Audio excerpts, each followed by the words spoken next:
based upon. Watch your step.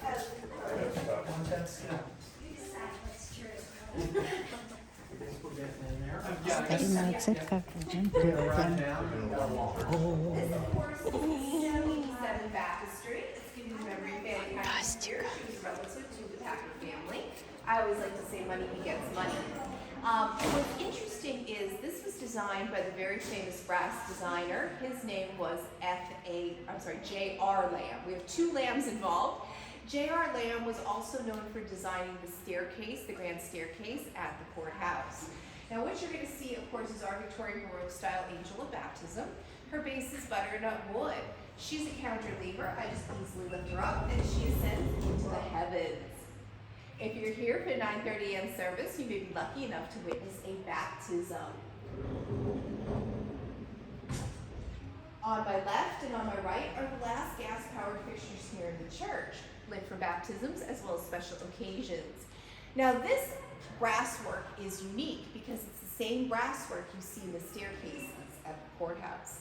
The base is Champlain marble. It is from the Champlain region of upstate New York. If you look at the ceiling, the four angels of baptism, it was actually painted by another artisan by the name of F.A. Lamb. He was no relation to J.R. Lamb. It's unique because it's oil on canvas surrounded by morning glories as well as passion flowers.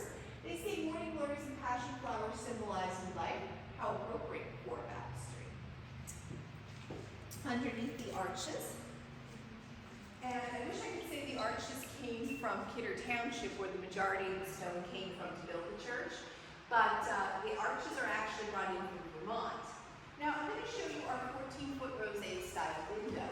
And as you guys can see where I'm pointing, this particular window is naturally illuminated. It naturally illuminates usually later 6 p.m. in the evening, late July, all the way through September.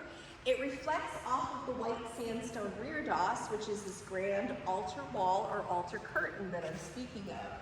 The great cathedrals of Europe, they were known to have them. So interestingly enough, you look at the way this window is put together. It contains cobalt blue glass. Now we know today cobalt blue glass is no longer used due to radioactivity. The second thing is, of course, it was made of a substance called Munich sand. Munich sand is no longer around. The reason being is that it came from the shores of Munich, Germany, and unfortunately, like many of our natural resources, we just overused it, so it's gone. The more red in the window, the more expensive because they actually do have to melt gold. And this window has a unique history because I want you to think about the late 1800s, early 1900s. There was approximately 65 millionaires in what was the known United States at that time. 16 of those millionaires, they actually did live here in Hardin County. 6 of those millionaires attended church here. One of those millionaires is Asa Lansford Foster. He made Lansford, the town from which I was born and raised, one of the wealthiest towns in all of the county as well as the state. Sadly, out of 1990, my friends, it is one of the most poorest, poverty-stricken towns in all of Pennsylvania, poorer than Braddock. 1 in 5 children live below poverty, and 50% of students don't graduate from high school. So if you guys do go to the Mine Museum, it does, of course, help the local economy. What you will see, of course, is the Breath of My Love window. It is based on the oil painting located in the mansion between the master bedroom and the dressing area. In 1905, Mary Packard Cummings, she takes that painting to New York City. Louis Comfort Tiffany, he reproduces it in stained glass. Now, these windows are reliant on natural light. If you were with me last year, I used an artificial lighting element, but because of preservation, you don't want on an almost 100-year-old window to be doing a 5,000 watt bulb. So we basically now rely on natural light. Louis Comfort Tiffany, he never painted flesh tones. Instead, he used something called the glassing technique. If I knew how he did it, I'd probably be a millionaire. So unfortunately, he took that secret to the grave. Also, you will see the outstretched cruciform arms of the Christ child. His garment is layered, and it's unique because he's very statuesque, like he can almost come out of the window. This particular window is given in memory of Lucy Packard Linderman, Hewlett Packard's family grandchildren, as well as 2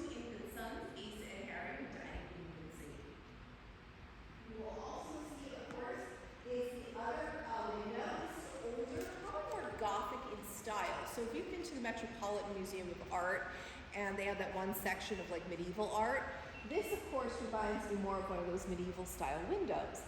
This is called the Butler window because it was the Butler family, Alexander and Anna Butler, who gave money for it.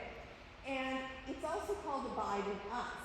It's unique because you guys see where I'm pointing? You can almost see the indentation of the face of Christ. And again, it is very dependent on the natural light. Now, if you notice, of course, the dark colors, the purples and the greens, that's achieved using something called lightning glass. I always joke if you saw the movie Sweet Home Alabama, they were always looking for that.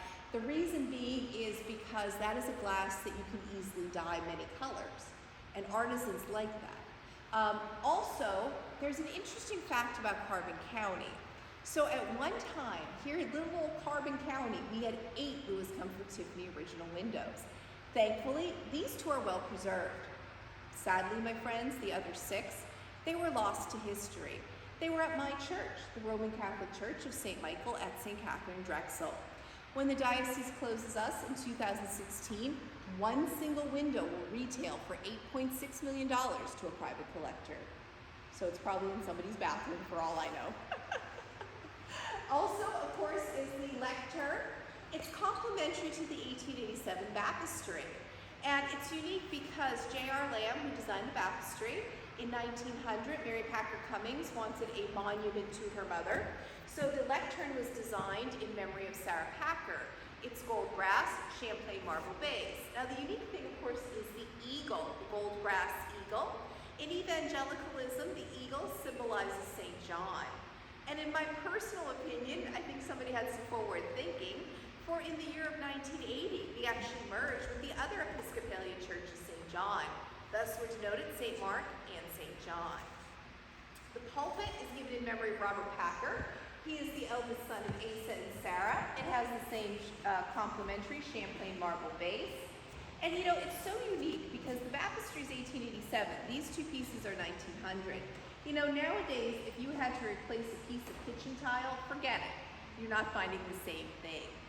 The white sandstone rear dots, the 3 panels are really unique because the replica panels of the 3 panels located at St. George's Chapel of Windsor Castle. Now follow me. According to urban legend, when Asa Packer died, he allegedly was one of the wealthiest men in all of the United States. His wife contacts Queen Victoria, asked if we could replicate such rear dots.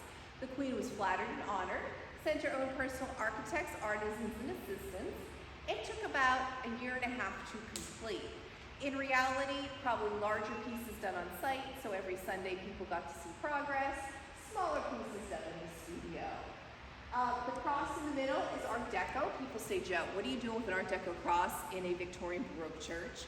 In the 1930s, Eleanor Rimmel, she was one of our organists. She passed away.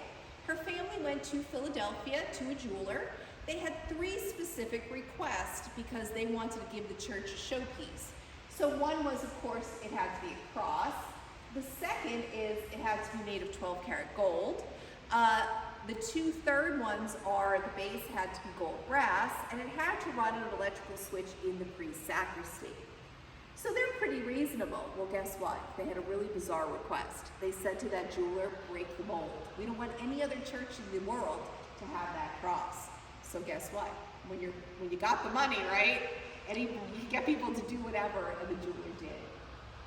The choir stalls are given in memory of Harry Packer. Harry Packer marries his young wife Gussie when she's 14, and he's in his 30s. Left her a widow at the age of 19 because he dies when he's 34. Oh, the Victorian era. But anyway, this choir stalls, they're quite Anglican in nature. Remind me of the choir stalls located at Westminster Abbey. Butternut wood, gold brass. Now the organ, people always say, Joe, what's up with the organ? So as you guys can see, we have 3 sets of decorative organ types. They're from the 1869 organ. 1911, Mary Packer Cummings donates an Austin organ. So my friends, did you see that console where I'm pointing at? That's not a 1911.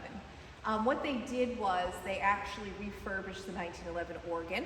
They replaced the console in the year 2000. The work was done by J.R. Bruner Company, Silver Springs, Bucks County, Pennsylvania. When you refurbish an organ, you take it down to its most original pieces, cut the keys, You rewire it. They added bells and whistles, as I like to say. In reality, chime and trombone sounds. Any questions so far?